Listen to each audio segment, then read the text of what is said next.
اور پھر کوئی اپنے 20-25 سال زندگی کے آدھا وقت پاکستان گزارتا تھا اور آدھا ملک سے باہر گزارتا تھا کرکٹ کی وجہ سے.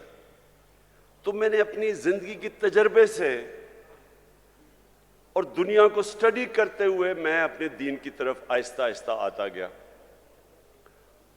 اور میں جو باتیں کرتا ہوں وہ میں ایک اسکالر کی حیثیت سے نہیں کرتا.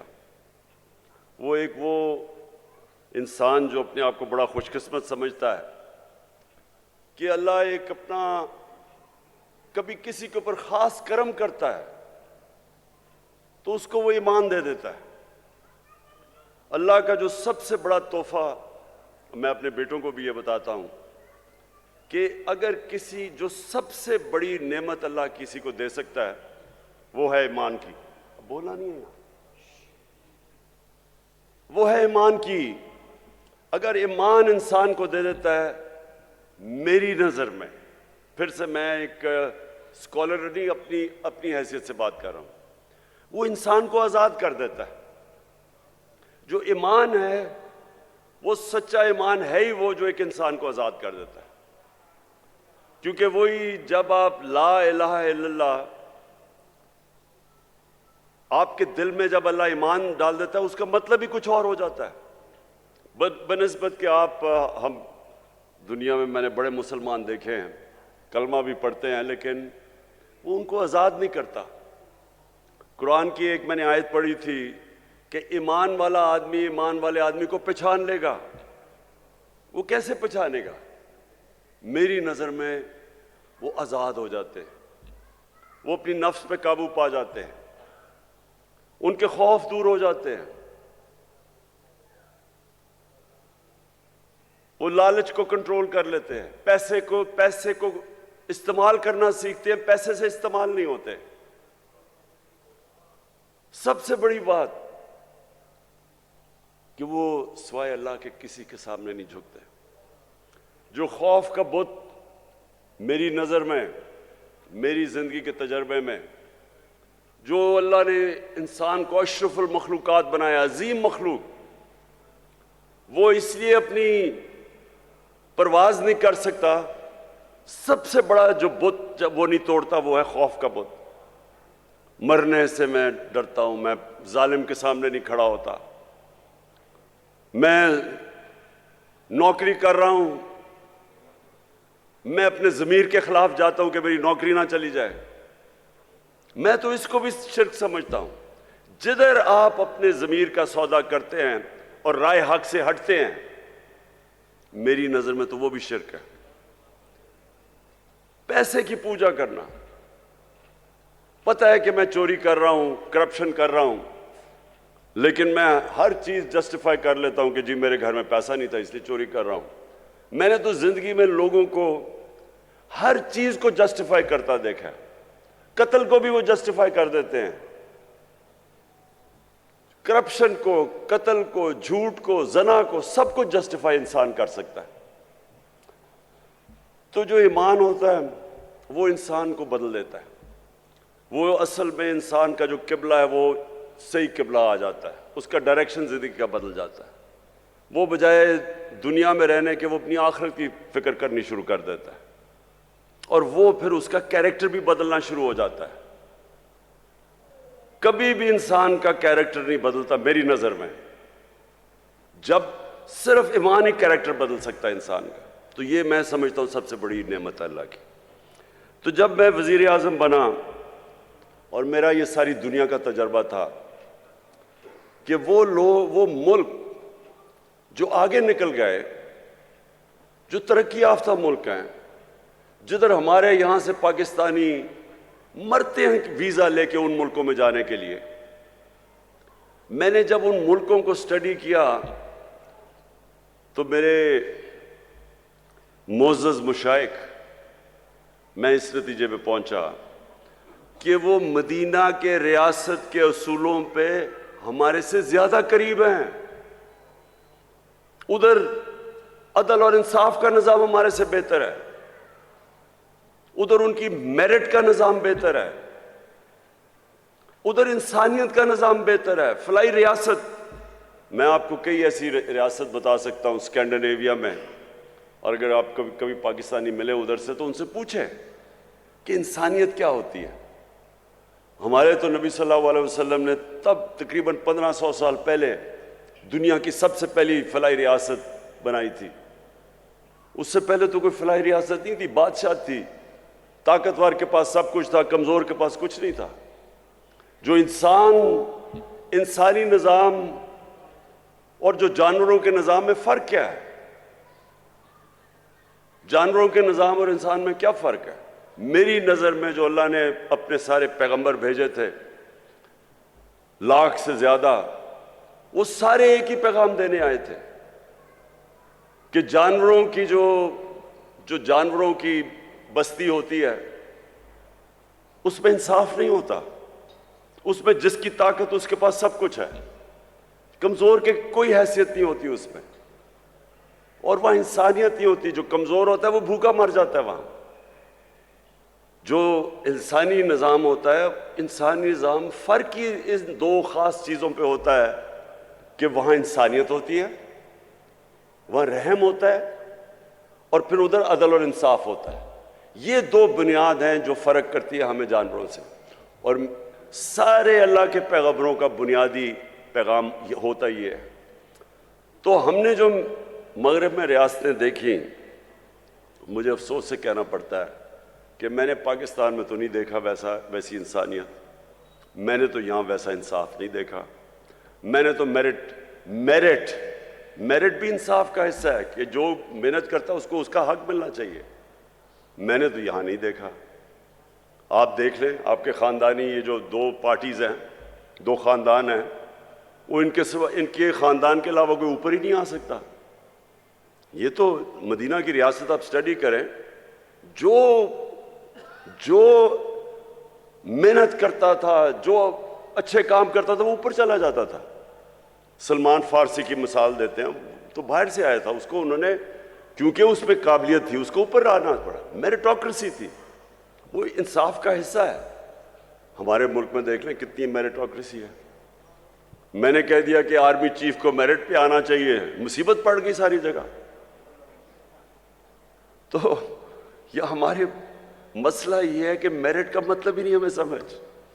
آپ اگر دنیا میں مقابلہ کر لیں، جس معاشرے کے اندر انصاف اور میرٹ ہوتا ہے وہ آگے نکل جائے گا اس معاشرے سے جس میں میرٹ نہیں ہوتا۔ 2 کرکٹ ٹیم چلے، میں نے کرکٹ میں 20 سال دنیا میں انٹرنیشنل کرکٹ کھیلا۔ ایک کرکٹ ٹیم میرٹ پہ سلیکٹ ہوتی ہے، دوسری سفارشوں کی ہوتی ہے۔ جو مرضی آپ کر لیں میرٹ والی ٹیم جیت جائے گی۔ اسی طرح جس ملک کے میرٹ پہ ادارے اوپر آتے ہیں وہ آگے نکل جائے گی۔ تو سب سے پہلے تو انصاف، اور پھر جو فلاحی ریاست جدھر انسانیت ہوتی ہے، جدھر آپ اپنے کمزور طبقے کی فکر کرتے ہیں، جدھر آپ ذمہ داری سمجھتے ہیں کہ میرے جو لوگ ہیں بیچارے جو نچلے طبقہ ہے، ہماری اسٹیٹ کی ذمہ داری ان کو تعلیم دیں، ان کے لیے علاج کریں، ان کا صحت کا دھیان رکھیں، ان کی نوکریاں کریں۔ یہ آج آپ یورپ چلے جائیں، برطانیہ چلے جائیں، آپ ان ملک کو علی پیچھے ہو، آپ دنیا میں چلے جائیں، ہر جگہ کے اوپر آپ کو یہی نظر آئے گا کہ بہتر ان کا سسٹم، سوشل سیکیورٹی سسٹم بہتر ہے، فلاحی ریاستیں ہیں۔ وہاں عدالتوں میں جاؤ، وہاں عدالتوں کے اندر کمزور سے کمزور آدمی کی عدالت کے اندر ان کو انصاف ملتا ہے۔ تو میں جب مدینہ کی ریاست کی بات کی، اور پہلے نہیں کی، جب ہمیں حکومت ملی تب میں نے شروع کیا، تو یہ میں نے لوگوں کو سمجھانے کی کوشش کی کہ دیکھیں جو وہ اصول تھے جس کے اوپر میرے نبی صلی اللہ علیہ وسلم نے مدینہ کی ریاست کھڑی کی تھی، کیوں اللہ ہمیں حکم کرتا ہے کہ نبی کی سنت پہ چلو؟ کیوں اس کا حکم ہے؟ ہماری بہتری کے لیے۔ اللہ کو تو بے نیاز ہے، اللہ کو تو آپ فائدہ نقصان نہیں پہنچا سکتے، لیکن یہ ہماری بہتری کے لیے کہ اگر ہم ان کی سنت پہ چلیں گے تو ہماری بہتری ہوگی۔ کیونکہ مدینہ کی ریاست میں یہ بھی ہمارے لوگوں کو نہیں پتا، دنیا کی تاریخ کا سب سے بڑا وہ انقلاب تھا۔ دنیا کی تاریخ میں اتنی بڑی تبدیلی نہیں آئی۔ 622 اور 632 کے بیچ میں وہ لوگ جن کی کوئی حیثیت نہیں تھی وہ دنیا کے لیڈرز بن گئے۔ یہ تاریخ کا حصہ ہے، یہ بھی ہمارے لوگوں کو نہیں پتا۔ 10 سالوں کے اندر صرف 1200 سے 1300 لوگ جنگوں میں مرے تھے دونوں طرف۔ جو جنگوں کے اندر دونوں طرف کیجولٹیز ہوئی تھی وہ 1200 سے 1400 تھی، لیکن اسی ٹائم میں سارا عرب بدل گیا، اور وہ لوگ جس طرح انہوں نے دنیا کی لیڈرز بن گئے، فکری انقلاب آیا تھا۔ تو وہ کیا چیزیں تھیں؟ وہ انہوں نے ہمارے نبی صلی اللہ علیہ وسلم نے کس طرح ان کو چینج کیا، ان کا کیریکٹر کیسے بدلا، یہ ہمارے لوگوں کو نہیں پتا آج۔ میں نے اس لیے رحمت للعالمین اتھارٹی بنوائی، بڑے بڑے عالم کو ہم نے اوپر بٹھایا، ہم نے کہا کریکولم ڈیولپ کرو، اسکول کے بچوں کو سیرت نبی سکھاؤ، 8، 9 اور 10 کلاسز کے اندر کورس اسپیشل ڈیولپ کرو، یونیورسٹیز کے اندر ریسرچ کرواؤ، کالجز کے اندر ڈیبیٹس ہوں، پتہ چلے ہمارے نوجوانوں کو کہ کیا اتنا بڑا انقلاب کیسے آیا تھا، کیسے دنیا مسلمانوں نے ٹرانسفارم کر دی تھی۔ 1000 سال تک مسلمان دنیا کی سب سے بڑی پاور تھے۔ وہ کیا چیز تھی؟ کیوں اوپر؟ پھر مسلمان جب اوپر بھی گئے پھر نیچے کیوں آئے؟ اقبال نے جو شکوہ اور جواب شکوہ لکھا، کیا کہنے کی کوشش کر رہا تھا کہ ہم اوپر کیوں گئے اور پھر ہم نے کیا آیا؟ وہی مدینہ کے ریاست کے اصولوں سے پیچھے ہٹے، ہم نیچے آ گئے۔ اور آج ہم پھر کیسے اپنے لوگوں کو اوپر لا سکتے ہیں؟ اس لیے ہماری کوشش تھی کہ یہ اتھارٹی بنا کے ہم سارے ملک کے اندر لوگوں کو سمجھائیں، اپنے یوتھ کو، نوجوانوں کو، پھر ان کا کیریکٹر بلڈنگ کریں۔ اس وقت ہمارے بچوں کے اوپر جو پریشر ہے، میں اپنے معزز مشائخ آپ سب کے سامنے کہہ رہا ہوں، موبائل فون نے دنیا بدل رہا ہے۔ موبائل فون کے اوپر جس طرح کا مٹیریل آج ہے، انسانی تاریخ میں بچوں کے پاس اس طرح کی چیزیں نہیں ہیں۔ پورنوگرافک مٹیریل ہے، ہر قسم کا گند ہے، فائدہ بھی ہے، علم بھی ہے، لیکن دوسری طرف ہر قسم کا اس میں ایکس ریٹڈ مٹیریل ہے جو بچوں کو کبھی انسانی تاریخ میں بچوں کو یہ چیزیں نہیں دیکھتی تھی۔ اگر اب ہم اپنے بچوں کی تربیت نہ کریں، اور میں سمجھتا ہوں کہ تربیت ہو ہی ایک طرح سکتی ہے کہ ہم سیرت نبی سے بچوں کو پڑھائیں، ان کا کیریکٹر بلڈنگ کریں۔ ایک چیز ہے جس طرح ہم اپنے بچوں کو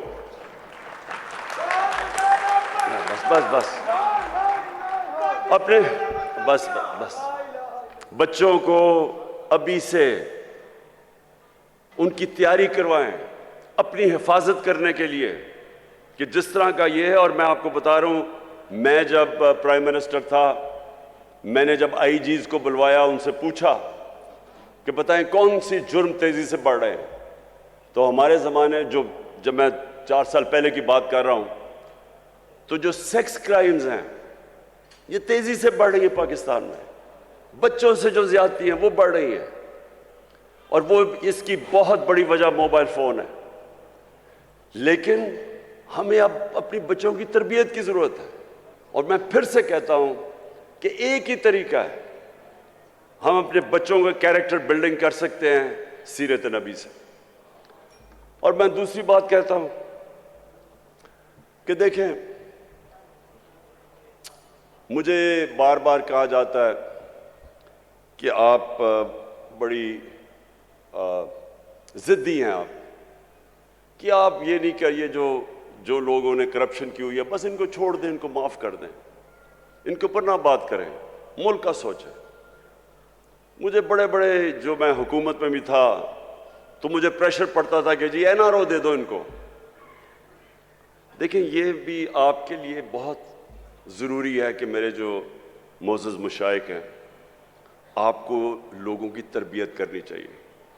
دیکھیں، ہمارے نبی صلی اللہ علیہ وسلم رحمت للعالمین تھے، ان سے زیادہ رحم کرنے والا انسان نہیں تھا جس کو اللہ نے کہا کہ ساری دنیا کے لیے رحمت بن کے آئے، مسلمان ہو یا نہیں ہو۔ لیکن ان کو جو سب سے زیادہ رحمت کرنے والے انسان تھے، رحم کرنے والے انسان تھے، جب فتح مکہ ہوئی انہوں نے ان سارے کفار کو معاف کر دیا جنہوں نے مسلمانوں پہ بڑا ظلم کیا تھا، ان کے اوپر ہر قسم کا تشدد کیا تھا، ان کو ہجرت کرنی پڑی، ان کے جس طرح کی مشکلات کا سامنا کرنا پڑا۔ تو جب فتح مکہ ہوئی تو ان کو بدلہ تو لینا چاہیے تھا، لیکن رحمت للعالمین نے سب کو معاف کر دیا۔ لیکن جب ان کے پاس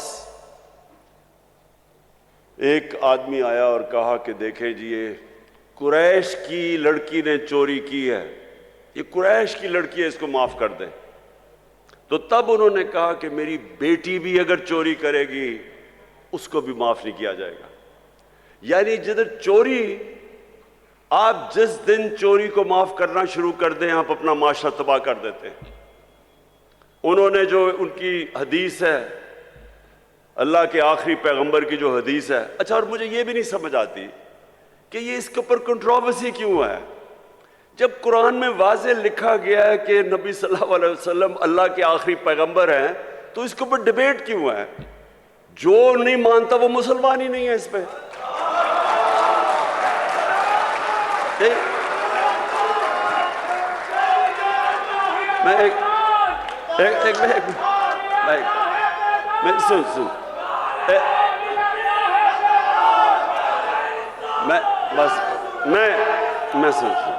میں صرف یہ کہہ رہا ہوں کہ یہ بار بار کہ جی وہ فلانا قائدیانی ہے، کسی کے اوپر بھی انگلیاں اٹھائی جاتی ہیں۔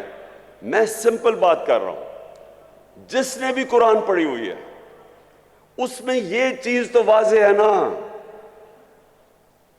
کہ محمد مصطفیٰ نبی صلی اللہ علیہ وسلم اللہ کے آخری پیغمبر ہے، واضح ہی ہے، تو اس کے اوپر تو ڈیبیٹ ہی نہیں ہے۔ ہم ایسے کہ کبھی کسی کے اوپر انگلی اٹھاتے ہیں۔ اچھا تو میں یہ اب آپ کو دیکھیں، یہ بہت ضروری ہے ہم سب کے لیے، یہ جو وقت ہے اس وقت پاکستان میں، یہ بہت اہم وقت ہے۔ وقت کیا ہے کہ ہمارے ملک کے اوپر بیرونی سازش کر کے اس ملک کے وہ نامور ڈاکوؤں کو اوپر بٹھا دیا گیا ہے جو 30 سال سے چوری کر رہے ہیں۔ ملک آتے ہیں، حکومت کرتے ہیں، ملک کو لوٹتے ہیں، واپس باہر چلے جاتے ہیں، پھر این آر او لے کے پھر واپس آتے ہیں، پھر چوری شروع کر دیتے ہیں، پھر باہر چلے جاتے ہیں، پیسہ ملک کا باہر لے جاتے ہیں۔ اب میں سوال یہ پوچھتا ہوں کہ اگر ایک بحثیت معاشرہ ہم اس ظلم اور ناانصافی کے خلاف اپنی آواز بلند نہیں کرتے اور اس کا مقابلہ نہیں کرتے، ہمارے اور بھیڑ بکریوں میں کوئی فرق نہیں ہے۔ اس سے بڑا ظلم کیا ہے؟ چوری، آپ یہ ایسے ہے کہ آپ کے گھر میں کوئی چوری کرے، چوری کر کے چلا جائے اور تھوڑی دیر بعد کہ جی میری چوری معاف کر دو۔ کون کرے گا؟ آپ کا کوئی گھر لوٹ کے جائے، آپ معاف کریں گے اس کو؟ کہیں گے پہلے پیسے واپس کرو۔ تو کرپشن تو ملک کا پیسہ چوری ہے۔ وہ جو سارے عوام کا، جو اسکولوں پہ، ہسپتالوں پہ، جو ہر چیز عوام کی سہولتوں کے لیے پیسہ، وہ چوری کر کے باہر لے جاتے ہیں اور پھر تھوڑی دیر بعد کہتے ہیں جی اس کو معاف کر دو۔ اور جب عمران خان نہیں مانتا تو کہتے ہیں بڑا ضدی ہے، بھی میرا اپنا پیسہ ہوتا شاید میں معافی کر دیتا ان چوروں کو، لیکن عوام کا پیسہ ہے یہ، یہاں غربت ہے، لوگ بھوکے مر رہے ہیں، 5 کروڑ پاکستانی 2 وقت کی روٹی نہیں کھا سکتے، ان کا پیسہ چوری کر کے تم باہر چلے جاؤ اور پھر آگے کہو گے جی اب ان کو این آر او دے دو۔ دیکھیں یہ ملک کا مسئلہ ہے۔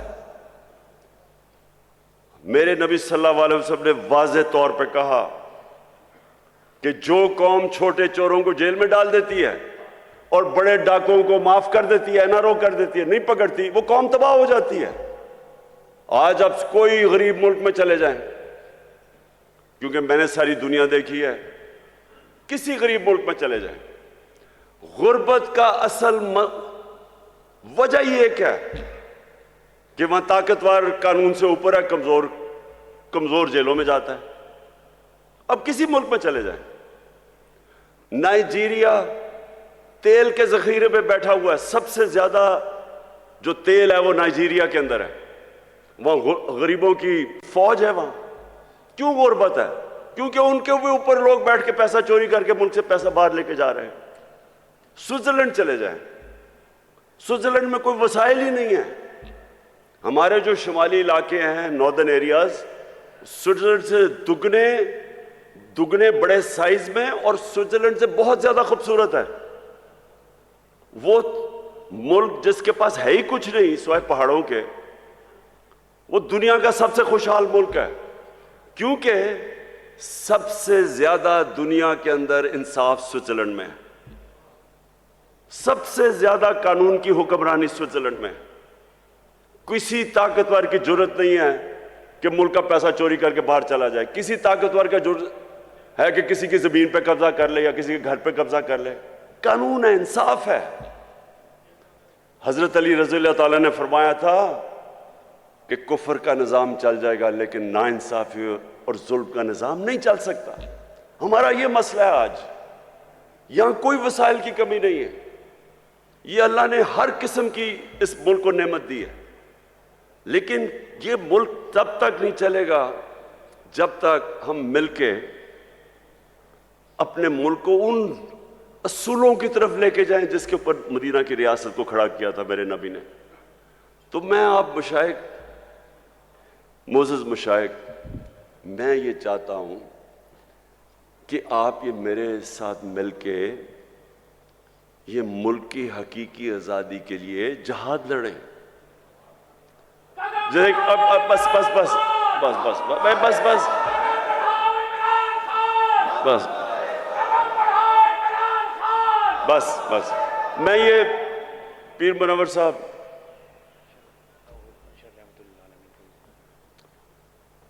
پیر منور صاحب، آپ کے بڑوں نے قائد اعظم کی مدد کی، اس سپورٹ کے بغیر پاکستانی نہ بنتا. بہت بڑی طاقت مشائخ کی تھی قائد اعظم کے ساتھ. آج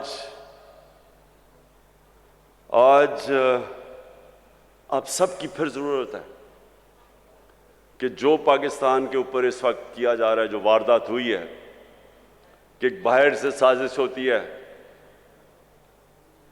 امریکی حکم دیتا ہے ایک ہمارے ایمبیسڈر کو کہ عمران خان کو ہٹا دو، اور اس کے بعد یہاں سارے مل کے جو یہاں کے غدار ہیں وہ مل کے گورنمنٹ کرا دیتے ہیں اور پھر چوروں کو اوپر بٹھا دیتے ہیں. اور اگر ہم اس کو تسلیم کر جاتے ہیں تو ہمیں یہ بڑا واضح ہو جانا چاہیے کہ ہم اپنے ملک کی مستقبل کی قبر کھود رہے ہیں. اس لیے یہ جو آنے والے دن ہیں، اس میں آپ سب کو اپنی ڈیوٹی دینی پڑے گی اپنے ملک کے لیے. میں صرف آپ سے یہ چاہتا ہوں کہ لوگوں کو کم از کم نبی صلی اللہ علیہ وسلم کی سیرت اور سنت کے تحت لوگوں کو اب جگانا شروع کریں. ان کی سب کچھ انہوں نے جو اصول بنائے ہوئے ہیں کہ ملک چلتا کیسے ہے، عدل اور انصاف کیا ہوتا ہے، انسانیت کیا ہوتی ہے، وہ آپ لوگوں کو آپ کو ضرور تبلیغ کرنی چاہیے اس وقت، کیونکہ یہ ٹائم نہیں ہے. ہم بڑی تیزی سے نیچے جا رہے ہیں. ابھی شہباز شریف نے جا کے امریکہ میں معافیا مانگی ہے کہ جی خدا کے واسطے ہمیں پیسہ دے دو نہیں تو ہمارا ملک تباہ ہو جائے گا. سوچیں اتنی محنت کر کے سازش کر کے 5 مہینے پہلے گورنمنٹ آتی ہے، آج ساری امریکنوں کو وہاں جا کے کہہ رہا ہے کہ جی خدا کے واسطے ہماری امداد کر دو نہیں تو ملک کا دیوالیہ نکل گیا، نہیں تو ہم اپنے قرضے نہیں واپس کر سکتے. سوال تو ان سے یہ پوچھنا چاہیے کہ آپ کے سارے پیسے اربوں ڈالر ساری دنیا کو پتہ ہے باہر پڑے، ملک کے لیے پیسے مانگ رہے ہو، اپنا پیسہ باہر رکھا ہوا ہے. دوسروں کو کہہ رہے ہو کہ ملک میں پیسہ لے کے آؤ اور اپنا پیسہ باہر لے گئے ہو. تو میں آخر میں سب سے ابھی سے ہی میں اپنی حکومتوں کو، 4 ہمارے پاس حکومتیں ہیں، گلگت بلتستان، آزاد کشمیر، پختونخوا اور پنجاب. انشاءاللہ ہم نے پچھلے سال بھی اور اس سال بھی بھرپور طریقے سے 12 ربیع الاول بنائیں گے، اور جب ہم 12 ربیع الاول بنائیں گے تو اسی میں اپنے نوجوانوں کو نبی صلی اللہ علیہ وسلم کی سیرت سے بھی آگاہ کریں گے، اور انشاءاللہ ان کے کیریکٹروں کو اوپر اٹھائیں گے۔